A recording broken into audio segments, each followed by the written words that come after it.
Hello, welcome to a tutorial of how to add a mixamo animation into your clone with facial expression. First of all, we have here our clone with the mixamo rig with facial expression that we have done in the last tutorial.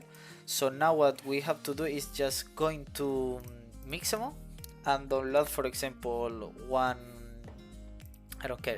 this animation. And we are going to download it without the skin, just the FBX. We click on download, we save it, and then we go back to Blender and we import the animation. It's a FBX that it's called hip dancing. We have again to scale it up to 1, the animation, it's here. And now we are going to the mixamo add-on.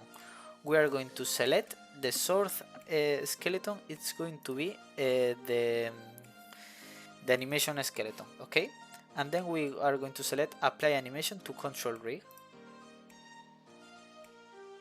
So this is going to load. Now we can delete the animation skeleton, and now as you can see we have our avatar doing the mixamo animations, but also if we want we still have all the facial expression. So we can move our face, it can blink the eyes, it can do whatever you want in the meantime that it's doing the animation. So you can download, mixamo has a lot of animation, you can download a lot of them, then you can combine them, you can do a lot of cool stuff with all this. So this is the tutorial.